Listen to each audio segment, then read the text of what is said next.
Well,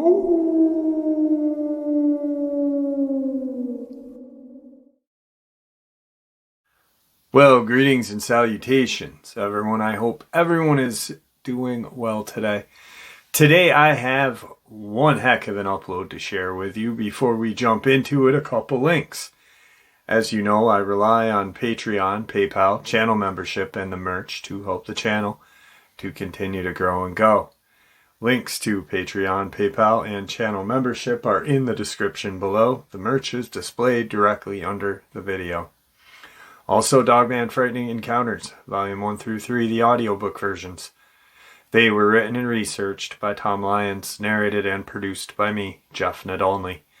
Those audiobooks are available on Audible, Amazon, and iTunes, links to which are also in the description as well. And finally, last but definitely not least, if you'd really like to help support this channel to continue to grow and go, simply subscribe. It does not cost you a cent. Click that like button. It takes half a second. If you don't want to miss out on any of the informative uploads I put out daily, click that bell icon, and folks, please leave a comment. Why? Well, because all of these things, they really do help this channel to continue to grow and go.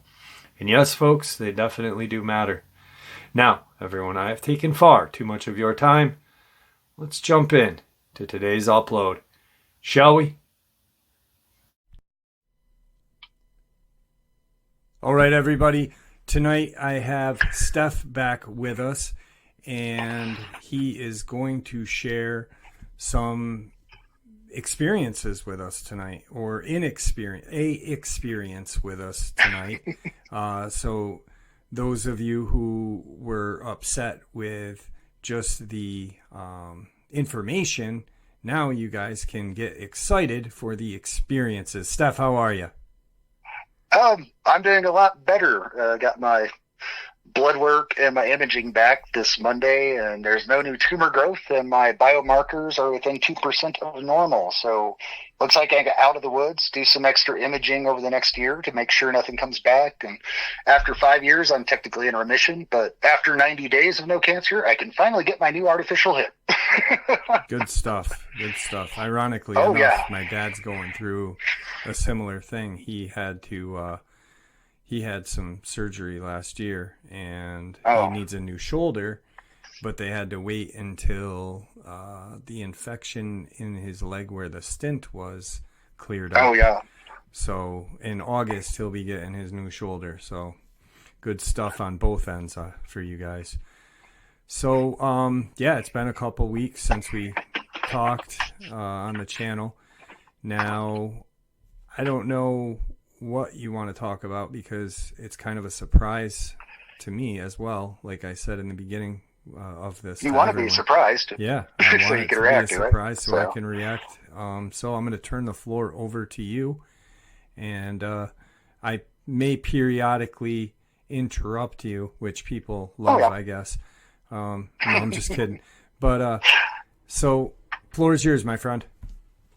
All right. Before I start, I'd just like to thank everybody who left such nice comments and anybody who offered their prayers towards me. Even though I'm not a religious person, I do appreciate the faith, and I hope they were part of the help. And I noticed a couple of you out there are having sicknesses or recovering, and I hope the best goes for you guys too. So hang in there. And one quick thing I learned in this chemo session was that there's a process called cold capping, where I used a clinic that did it, but they keep your head and scalp with dry ice fog for about 6 hours after chemo, and it prevents the exothermic reaction from killing your hair follicles, and you get to keep your hair.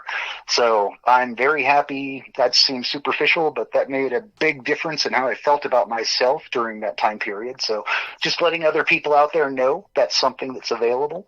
And I guess I'll get started here. I'm going to talk about whip dogs. This is the first time I actually ran across a photophore in the eye.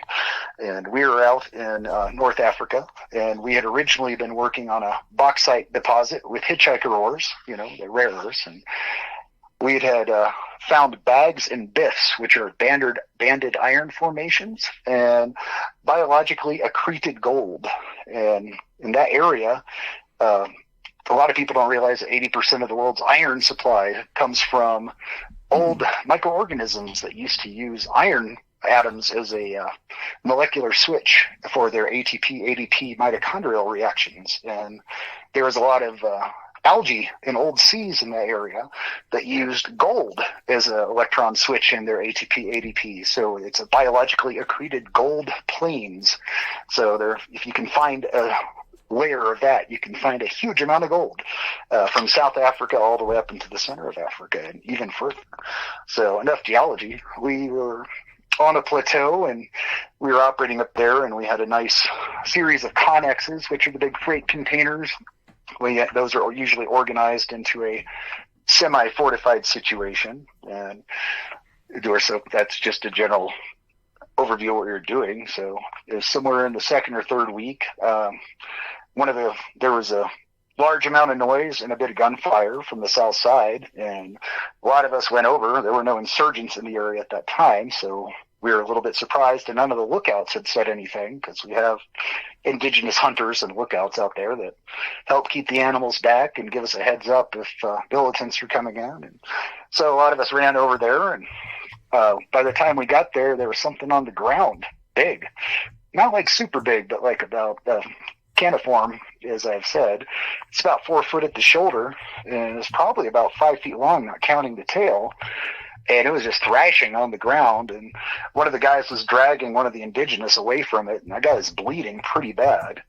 And a couple other guys had got there before me, and they finished it off. But man, that thing was thrashing. It had taken a lot of rounds, and a lot of animals slump or run or do something, but man, it looked like a seizure. I don't know if you've ever seen an animal in extreme pain, or extremely aggressive. You know what I'm talking about? I do. I had a dog that had epilepsy, and he used to have seizures all the time. Okay, it kind of looked like a seizure, but I mean, this thing was obviously shot to hell and dead. But I mean, it went down hard, but I mean, not any harder than like an oversized melanistic hyena or something, but it went down hard. And a couple other guys started pointing out there and taking a couple shots, and I can see at least 4 or 5 of these things moving around the perimeter. And what's really weird is they have a hunched back that's pretty big, and they're walking and moving like dogs and running back and forth, but their tail is really long, and it kind of, you can almost see the sacral vertebra sort of aspects through it. So it had really strong tails, but you could actually see the ridging of the tailbone. And not at that moment, but, just later study. And there's a lot of them out there. And other people started yelling up that they're all around the place. And so we're all actually falling back to the interior of the connexes, where they're surrounding us. And the connexes are surrounded by HESCOs, which are those giant wire baskets you fill with rocks. You familiar with those? Yes. Yeah, and so to anybody in the armed service out there listening, there's nothing worse than filling HESCO. So I'm with you on that. That sucks when we were setting that up. But yeah, so I mean, we got limited ingress and egress, and we're sufficiently gunned, so I'm not too worried. But there's a lot of them, and it's about an hour before dusk. We're on the edge of the Sahara, so we get a long light, and the weather's stable. But yeah, I don't know what these things are. I mean, they look like hyenas missing fur, except they're, back.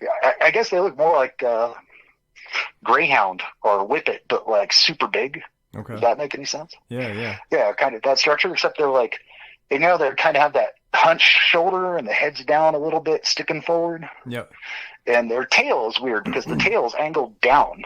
Not like straight down, but, kind of angles down. And the tail is about another 2 feet off the body, but those tails are strong. They're like Rhodesian ridgebacks. They'd be running, and then they could change direction like 90 degrees going really fast.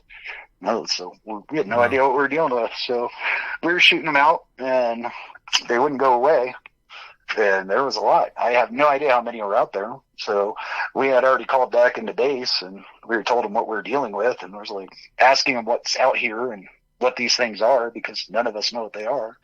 And they said an EH team would be out, which is Environmental Hazards Team. And those are G1 or Gamma 1, and we're Gamma 2. So Gamma 1s get a lot more money, and they're usually permanently bound to a governmental group. So I never wanted to go that high, because then you're in for life. That would suck. But yeah, they got out there pretty quick, because we were only about, I think we're only about 20 miles from one of our actual forward base areas.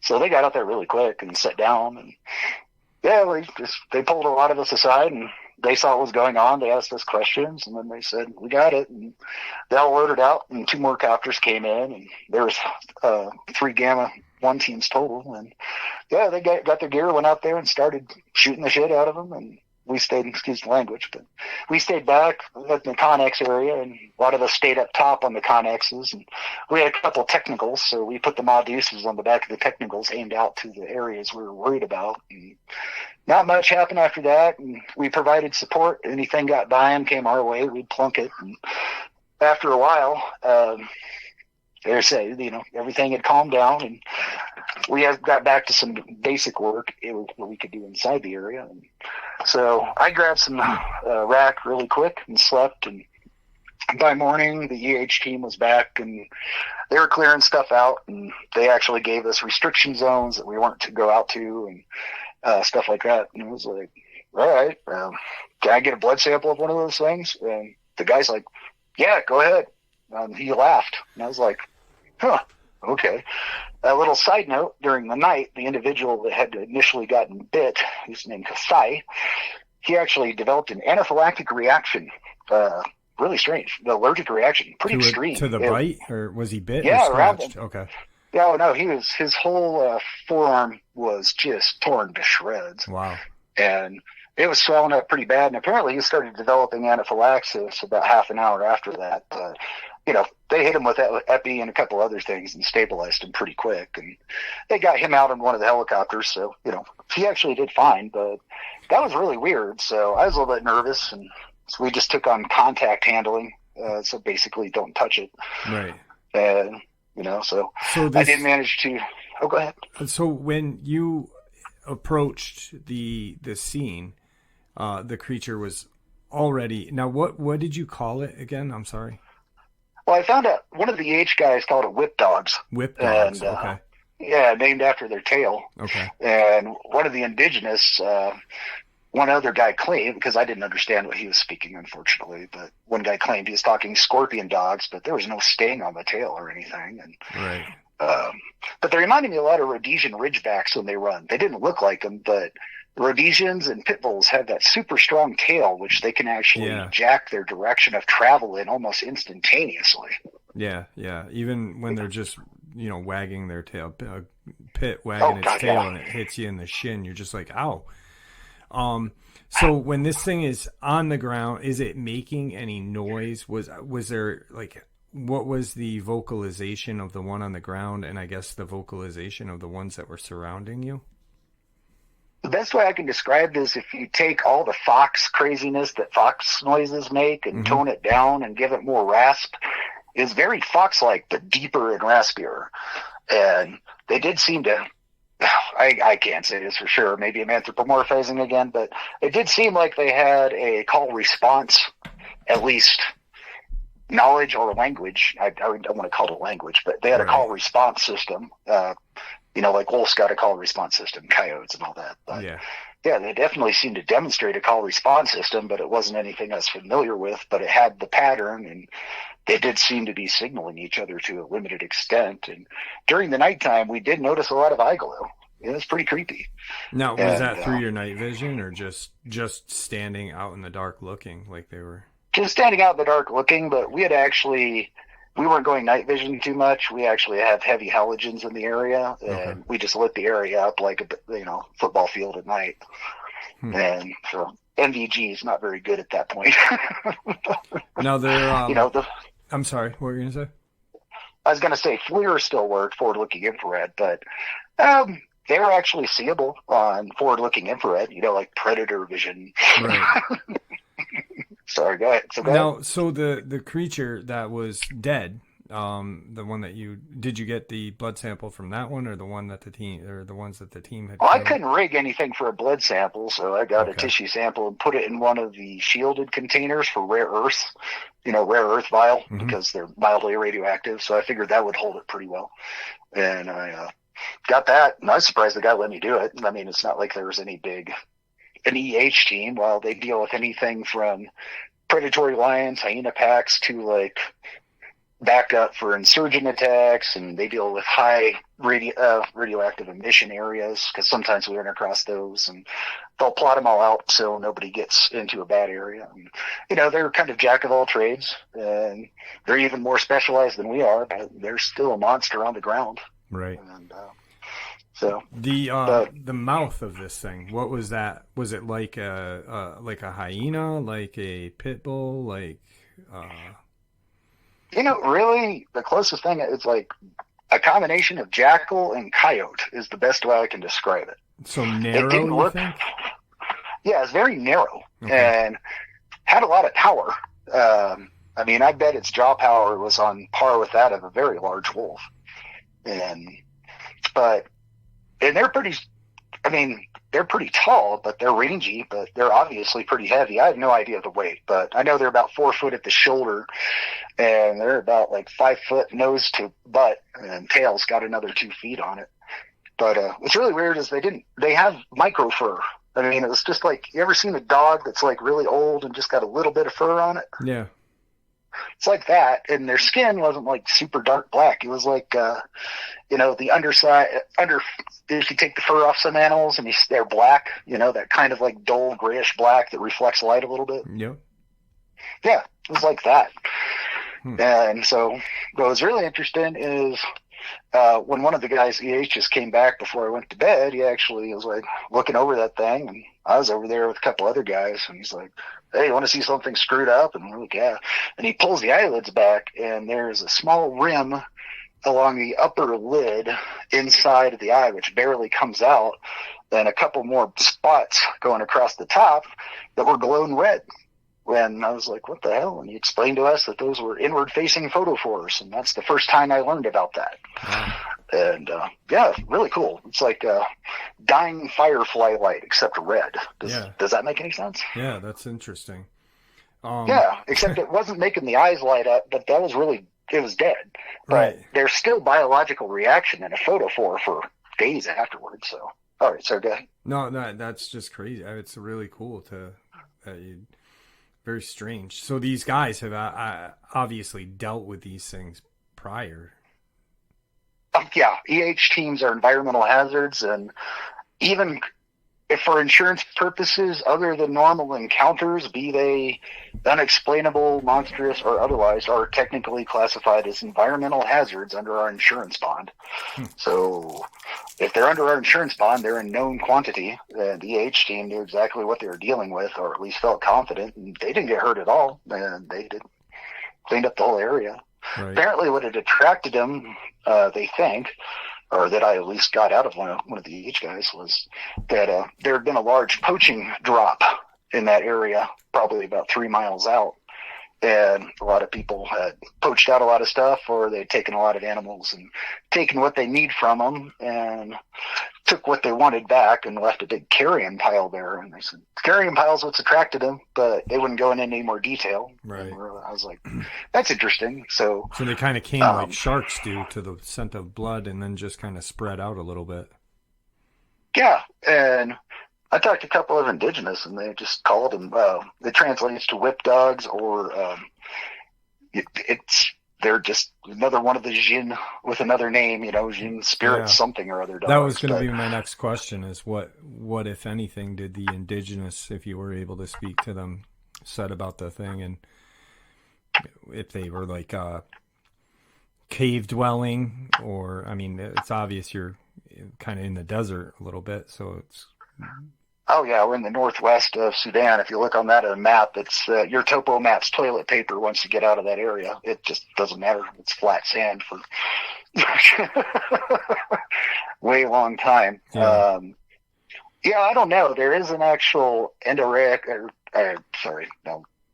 a closed drainage basin in that area, meaning like the Great Salt Lake is a closed drainage basin, is a good example. Nothing gets out underneath the sand, and there's a lot of halide deposits or salt deposits and different sort of seabed stones in some of that area. And if the water is not there, then, there was old water. So the limestone area and the halide deposits or salt deposits would have a whole bunch of caves in them just due to water from that, because there's an endorheic basin probably like about 8 miles from there. Right. So, And then then, one of the locals actually said, one of the locals pointed out something interesting, and I'm surprised none of us thought of this. He's like, yes, that's where Anubis came from. And I'm like, what? And he says, the legends of Anubis came from those damn things. They come out of the sand. They kill. And I'm like, okay. I feel like I'm in a bad movie here. But yeah, he's a good guy, but really old school. Yeah, I'm wondering if, I mean, the way you're describing it, Anubis really doesn't look like he's that hairy, and he does have kind of a jackalish looking face as well. None of these things had ears that popped up. It looked like they were permanently laid down, but I never saw an ear up, but they're always down, even when they're dead. So, but yeah, that's how I ran across my first knowledge of photophores in the eyes. Yeah, that's crazy. Yeah, a caniform. I love that. I love the terms you're using. Now, this was the first time you saw it when the local was attacked. Was it day, night? Was it dark yeah, out? it was about hour and a half, couple hours before sunset. Okay. Now the ones that you saw, the shadows are long. Right, the ones that you saw afterward, prior darkness, before the team came, were they running around, or were they just standing? How were they? What was like their kind of reaction to everything? Well, I can only say where I was at. Initially, it was like, because there's two people that had, because the guy had been freed from the creature, and one of the guys was just dragging him back really fast like a sack of potatoes, while the other two were training on him, and they shot it up pretty good. He was doing that whole seizure death thing, and then there's about 4 more out there directly, so we all sighted up on there and just took some shots, and quite a few of them, I'd probably say about half of them, 2 of them went right down, but they still did that seizure-y kind of fighting stuff trying to get up thing. And but I mean, they went down, probably only took 2 to 5 bullets a shot. And, I mean, still, it's unnerving, but yeah. This is actually probably about 10 years after my whole Canada incident, so I'm not super freaked out, and I've seen a lot of other weird stuff, but right. I mean, still, this is unpleasant, and we got other people around the connexes starting to light up other areas, so we definitely have too many out here, and I never felt we were at super direct risk, but unknown is really bad, because I don't know the variables, and no one does. And weird can get you killed quicker than skilled forces. Yeah, because you have no idea what to expect, so it's just like it's a learning exercise at that point for you guys, how to react and act with these things. There's a lot of that local shrub. We call it Moses bush because it puts out so many fumes during the summer that are ignitable. You can actually a rock sparking it, or you throw a flare in there, the whole place just blows up. That's how it propagates at sea. So they're jumping in and out of the Moses bush and going down in different areas, and they're using cover, but I mean, I never felt they were a tactical threat or a skilled threat. They're obviously, by myself in the desert, I would not like my odds, but we were well established. So, but it was still, it was unpleasant. But we had a lot of support there in a very quick time, and we had everything mitigated, other than the guy having the anaphylaxis. Yeah, what there was happened? No other issue or incident. Did you see him after he left? Did he come back, or? I mean, he came back he came back pretty quick, but I don't remember exactly how long it took him back, but it was a lot shorter than I would have expected. I mean, people in the desert don't bleed out. It's part of a genetic thing. Their bodies, just water conservation-wise, they clot fast. Okay. So, that's not a racist comment. That's just adaptation to the environment. It's right. true. No, I'm thinking of the anaphylactic shock thing, and what maybe it caused that. I wonder if it was a kind of the kimono dragon has kind of a bacteria in its mouth. Maybe that's what caused this, because of the bacteria in its mouth. Yeah. I looked at its mouth, and it was just like I said, kind of like a, coyote jackalish kind of mouth. I didn't see anything abnormal other than what it is. Right. I mean, I didn't see any specialized injectors, no dissociated lower jaw for allowing this or that. I mean, but yeah, it could be a natural bacteria or something like that. I've never heard of that in anything. I mean, if anybody out there actually has a cryptid encounter that resulted in anaphylactic shock or dermatitis, give Jeff a message. I would love to talk to you. Because that's very interesting. You know, it's kind of weird to think, you know, maybe it's one of their tactics of hunting, bite quick or cause shock, and, you know, in case they get away, they will eventually find you. Oh yeah, that guy was definitely in shock. I mean, like, it didn't seem to have much fear of people coming up on it. I talked to the guy who gunned it first, and he just saw like the guy getting taken down, and he just, you know, you don't have much time to look at stuff, so you're just like, there's a creature on a person, take some careful shots, and, you know, that's what he did, and the rest of us came into the area. So it's interesting. I mean, the tissue sample just wasn't, I mean, I have equipment for looking at rocks, and, you know, we have some very fine level, you know, even that projects up to a television screen. So it makes it really easy to actually look at the ore bodies and look for, you know, macro, micro expression of the atomic structure. So, you know, we look for various things, and it ranges from 500 to 5,000 times viewing. And you have to be so careful, because we have a tiny little worm gear system to move it around at 5,000 magnification, because you try to move it by hand, it's just going to look like you cover 300 miles in one shot on the screen. Yeah. But tried appropriating that for that, and I just treated it as hazmat, and I really couldn't get much data. It looked there's nothing abnormal like the one up in Canada. It looked like, it's a lot darker though. It looked like oxygen depleted blood. Okay. You know, like you know, arterial blood, God forbid you ever see it, is some bright neon red stuff. But our standard blood that we ooze out of our body when we get cut or, you know, bad cut, you know, it's that kind of darker, oxygen depleted. Right. Whole thing looked like that. And man, I wish I could have done a lot more with that. But when the team, you know, when the team cleaned it up, did they use any special, or did they just kind of clean them up? They didn't put them in any kind of containers or any kind of like plastic, whatever? They tarped the one in the base, they just tarped the hell out of it and threw it in the chopper. And there's some Chinooks and a couple other bigger transports that were going out to the area and they landed one of the smaller transports, like right in the center. The other ones were going out there and going in, and they're picking stuff up on the underside. So they were doing a bottom haul for a lot of stuff that I could tell when one went by us. But, right. Now, I know you said you didn't know the weight, but if you had to take a guess, what would you say weight would be if you had to guess? Yeah. And I hate giving subjective measurements, but I'd probably say around, I know, I'd probably say around like, the lightest it could possibly be would be 150, and I think the heaviest it could be is around 300. Okay. But in a caniform, go hitting you that hard, that's pretty freaking scary. We got two guard dogs up here that are well trained, and they're 155 pounds, well, 153 and 155. They're two brothers out of a litter, and yeah, they're very fearsome. So if you kind of think of that, and these things were bigger than that, but once again, I don't know muscle density or skin or total bone weight. No, I mean, I had a Nikita that was 110 pounds, and she was a monster. And yeah, she just, you know, that she didn't look like 110 pounds. Well, not really, but did. But 350 pounds for, you know, anything is large, especially living in the desert too. I mean, that's a lot of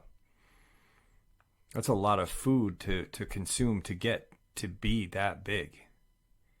Yeah, and it just falls into the weirder cryptid family. I don't think their food and our food might be the same. But, but yeah, it's just you know, its paws weren't abnormal. The paws were just giant caniform that you know, and there was digigrade, so it definitely never went up on its back legs.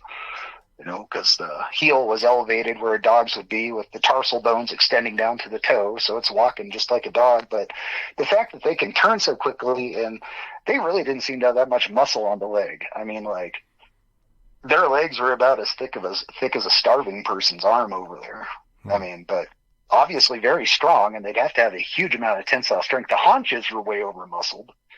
From the elbow and knee up were actually really thickly muscled, but the lower limbs almost look like they'd snap off. But obviously they're well designed. Yeah. And I thought the paws would be bigger per ratio for dealing with sand, but they didn't look like sand paw construction. I mean, or snowshoe hair or any of that. Right. That's very strange. Just the whole, like, it is a cryptid. That's the thing. It is a cryptid. It's an unknown animal in a location that doesn't have that animal living there.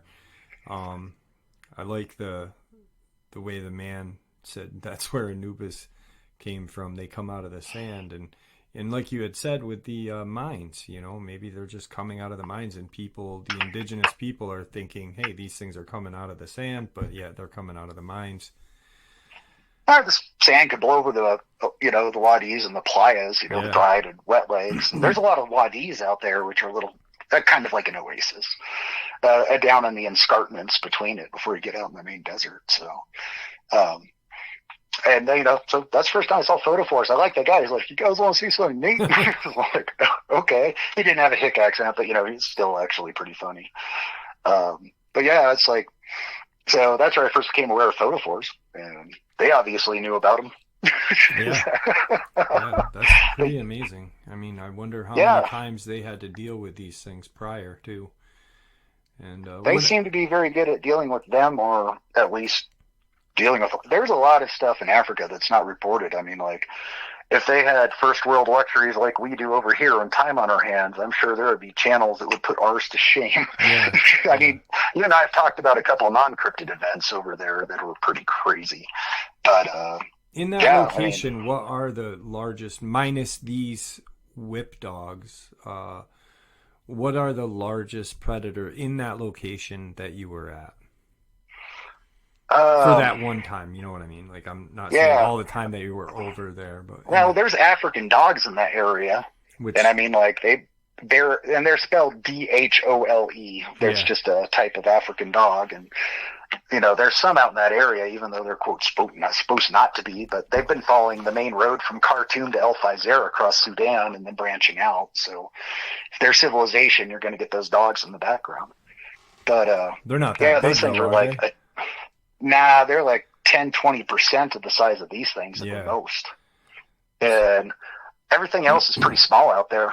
I mean, a weird, scary thing about the desert out there that people don't realize is that we poop and pee in buckets with cat litter and that weird gel that looks like hard pellets and expands into gel, because if you pee on the ground out there, you'll be surprised at how many things crawl out of the sand. Bugs and mosquitoes come out of nowhere. And if you poop on the sand, you're going to have like more life than you ever thought was possible for a desert to have, going for that one piece of poop.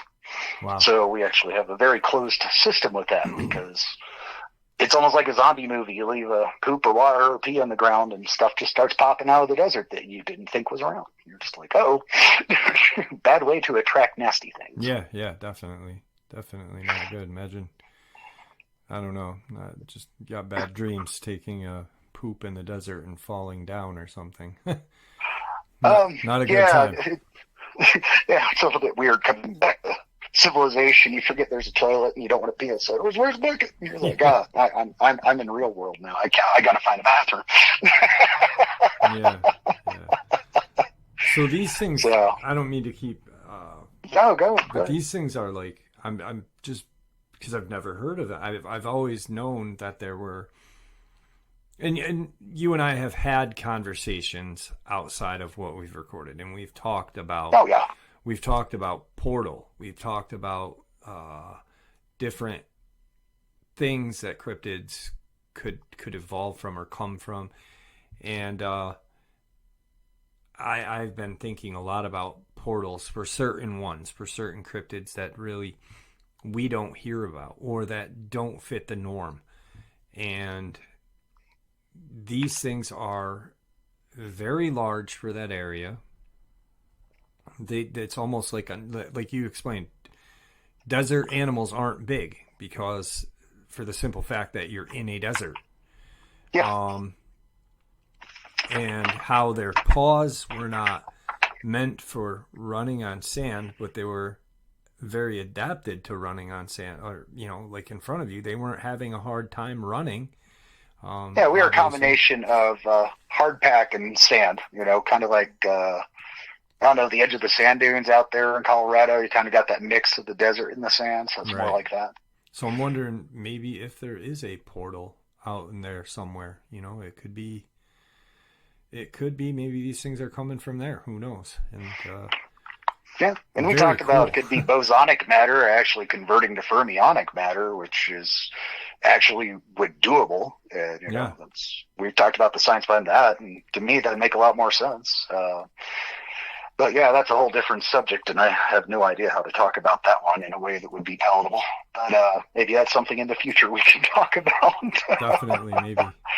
But Wow, I'll that's believe portals before aliens, and I know a lot of people think I'm crazy, but it just makes no sense to me. well. I don't know. I've thought about it, and I'm I'm on board. But now that the more I talk about this Dulce thing, I'm kind of more on board with the portals Like, and outer space. But maybe there's a portal that leads to outer space. Who knows? yeah. So But I agree with you. I listened to your Dulce stuff, actually. I'd never heard of that stuff before. So apparently that's really well known. It's kind of funny. I knew the son of one of the people who worked on Gas Buggy. He was actually a contractor over there. He's based out of Khartoum. But he never talked about any of that. But that was kind of interesting to hear that. yeah, it's very interesting stuff. It's strange. I mean, Like when I was his dad doing died of like tonight's. 12 types of cancer. Oh, sorry. His dad died of like 12 types of cancer. Who would So that that's be? why. Actually, I don't think he'd appreciate that. But Okay. his father worked on Gas Buggy as a technician and stuff like that, where they're doing a lot of geological assay and clearing. So he wasn't like super rank or anything. But yeah, Right. he died of like 12 types of cancer. And his son really liked the work and had government connections and got to be a Gamma 2. And he went on the Gamma 1, I think. So That's anyway, cool. sorry, I didn't interrupt. No, you didn't. It strange that when I was doing tonight's upload, and something popped into my head with how the people were being labeled as missing or unexplained death or whatever, and I was like, it's just it falls into what we're going through right now, in modern time. I mean, it was only 50 years ago, but maybe the government and whatever has the government made pacts with are back at what they were doing back then. Could be. I mean, I've got a personal prediction that, we've gone through the Bigfoot phase and we're in the middle of the Dogman phase. I think pretty soon in the next 5 to 10 years, it's going to be predominantly pull-offs or whatever they decide to call them at that time is going to kind of come into the new eyeball and wavelength of everybody talking about it. But that's just how I feel it's going to happen with that. And I think the pull-off fits into the kind of reptilian, and I know you hate the word, but alien, and I only use alien as like not from outer space, but fine. Alien to what we are used to. Yeah. Then that really, they're fascinating too, because we know nothing about them. So. And I've listened to a lot of your stuff in a couple other places, and it really does seem like the caniforms are demonstrating a lot of the pull-offs abilities too. The van der Waal forces to go up and down, and the ability to camouflage out, probably using the same chromatophore photophore system. It's just almost like there's a spectrum of manifestation or existence in cryptids, just ranging from like a dial across the way, and they just seem to be, every point of the dial seems to be a manifestation sharing different traits. It's pretty fascinating. Yeah, it's I can honestly say there is not a day that I am not shocked or not fascinated, I guess, is the thing. I'm just always kind of something. I get a subscriber email and it just hey, this might not be interesting to you, but then I'm like, holy, how are they thinking this is not interesting? Like, it's a very strange world we live in, and you gotta appreciate it, though. Yeah, I mean, I like sharing the information because it's not whether people believe it or not. It's more of, if you hear what I'm talking about and there's some minor explanations for you, it might help you put together something that no one has thought about, or at least further a whole bunch of knowledge, or at least take the mystery and terror out of everything. But I mean, I I hope people utilize the knowledge for their own application. So not just entertainment. Yes. Yeah. That's definitely true. Well, it was awesome having you on, and sharing the whip dog. I really enjoyed that. And I think I'm going to think about that and kind of look at some encounters differently now when it comes to just quadruped canine like creatures, and kind of compare, hey, maybe this is something I kind of want sorry. No, I'm sorry. I kind of want to just go and I wish that there was a way of locating some, like you said, if Africa had the modern technology we have, the encounters coming out of there would be insane. Yeah, they would be. Actually, I still have quite a few friends that I keep in contact with over there. That might be something interesting for the two of us to explore. Yeah, definitely. See if I can get any of their encounters and gigs and overall. But yeah, well, thanks everybody for showing up for the show, and I hope you guys do well, stay well, and hope you're nice to each other and you find cool stuff to learn. And if you find cool stuff to learn, let Jeff know. Share it, please. Yes. Steph, it's always a pleasure. Don't hang up. I want to talk to you after. And thank you for sharing your experiences with us. Right on. Everyone take care. Bye-bye. All right, guys. I hope you all enjoyed today's upload as much as I enjoyed sharing it with you. Guys, thank you for supporting the channel. I truly, truly appreciate it. Thank you for the support that you are giving me and my mom and my dad as well. Your well wishes are felt. Thank you. You guys are honestly the foundation of this platform. You're the reason why this channel is special. The communication and respect you guys have in the comment section is amazing. The community you guys have created, second to none. You're the reason why the channel keeps growing and going. Please, everyone, stay safe, happy, healthy, and ever vigilant, keeping an eye on our children, our pets, our family, and friends. These creatures are real. They are out there. They are dangerous. Share a little bit of information, that same info we share here with each other on a daily basis with the people you love and care about, and it may just save their lives someday. Never stop pushing back, and God bless you all.